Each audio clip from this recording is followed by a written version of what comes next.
Senator McCarthy. Thank you, Mr Acting Deputy President. I wish to rise to speak on this very important matter that concerns all Australians. Nearly 10 years ago, in the Northern Territory Northern Territory Legislative Assembly, we debated quite extensively the importance of protecting our women and children across the Northern Territory. And as Families Minister at the time, one of the things that we wanted to see across the Northern Territory was the change in culture. And by culture, I mean the attitudes, that it was not okay to stand by and witness a woman getting hit, getting flogged, getting smashed up in any of our communities across the Northern Territory or in the city of Darwin, Palmerston, Alice Springs, Katherine, Tennant Creek, Nhulunbuy.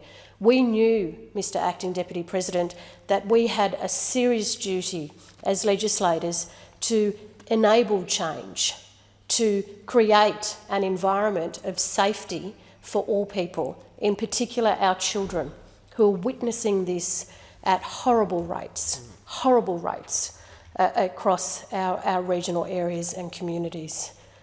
So we introduced the mandatory reporting of domestic violence, and we were perhaps questioned and scrutinised quite clearly and intently across Australia as to why we wanted to embark on that. But the seriousness of the situation was such that if we did nothing to try and change the culture, we knew that we would only continue to see the rise in the hospital rates of our women getting beaten up, having to lie in a coma for weeks, months on end, and to know that our children, again, were witnessing this and seeing it as something that was normal.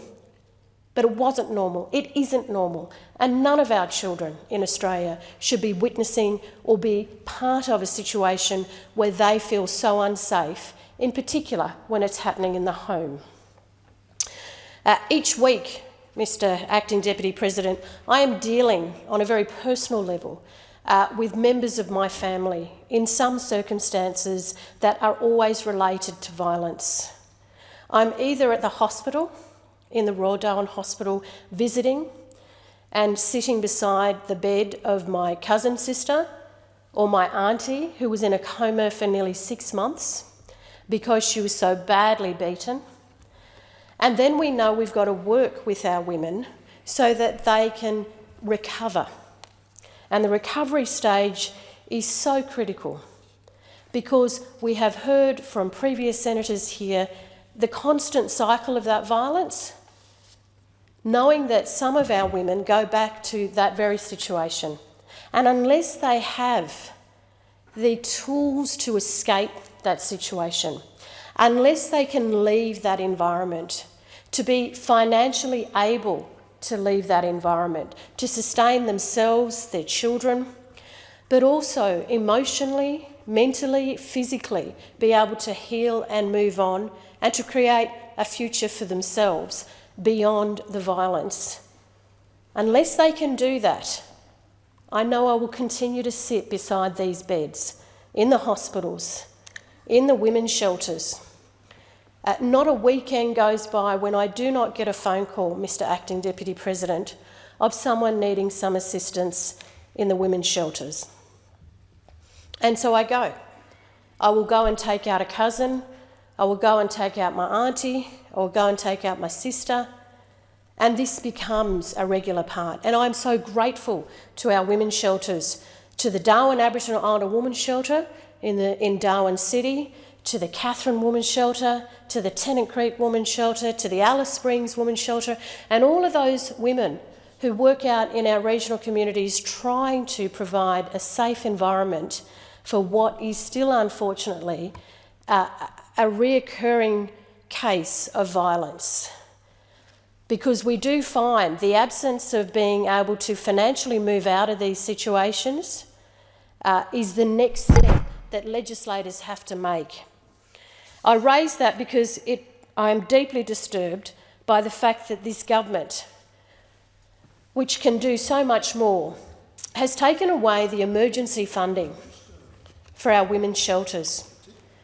Now, for places like the Darwin Aboriginal Island Women's Shelter, $38,000 has been removed.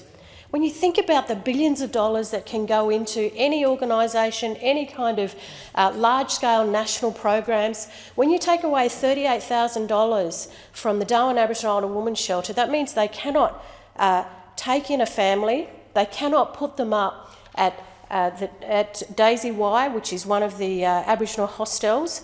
They cannot provide taxi fares to be able to get them from, say, for example, the hospital, if they're leaving the hospital, to get them to the shelter.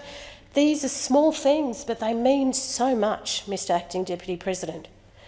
The Darwin Aboriginal Island Women's Shelter is an appropriate service for First Nations women who are escaping domestic and family violence, sexual abuse, and who are homeless. And it's been operating for the past 33 years. And it's governed by a board of Indigenous women, and 95% of its staff is Indigenous. It also provides 24-hour domestic violence crisis accommodation for women and children escaping domestic family violence and sexual abuse and assault. And it provides 8 transitional housing units, domestic violence outreach programs for women and children, and the Darwin Indigenous Men's Service, because we have to work with our men. Men are very much part of the problem, but they're incredibly so much part of the solution.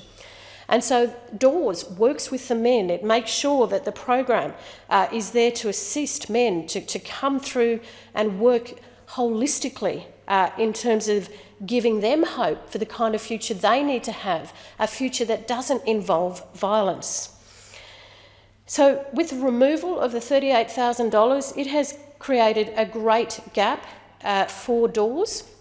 But not only them, it's also about the women's refuges in Tennant Creek and Katherine, which have also seen their funding cut. And they've been told to move clients to mainstream services. And you might think that that's okay, but let me tell you, it is not okay. It is not okay, because these services are culturally appropriate and they work. They work. How do I know? Because I go there so often. And assist with trying to help a lot of these families move from the circumstances that they're in. Much of the time, it's repetitive, as many people would know, in terms of trying to leave a domestic violence situation. It can take decades, because people still go back to that situation for different reasons. So these services in Katherine and Tennant Creek and Alice Springs are critical. Again, we are talking around $38,000 in the emergency fund. It's the relief fund. Giving it to a mainstream service, and I know my colleague here, Senator Jenny McAllister, was with me as we went and sat with the women in Katherine. Having that appropriate service means so much for these families. And I would call on the government, I would call on the minister, don't hide behind the excuse that you are giving that money to mainstream service and that's okay, because it's not okay. It is not okay. Give the money to where it belongs and where it has been adequately and appropriately spent over the last 10 or 11 years. So this removal isn't good enough. And I would urge you to reconsider that decision, because you can reconsider that decision and you can make a difference to these services, especially before we come to this Christmas season, where we know that unfortunately, again, the violence rates increases at these times. We know that these kind of gatherings do bring, while they must, we want Christmas to bring happiness, but let me tell you, it also brings some really serious situations that can result, unfortunately, in the death of loved ones.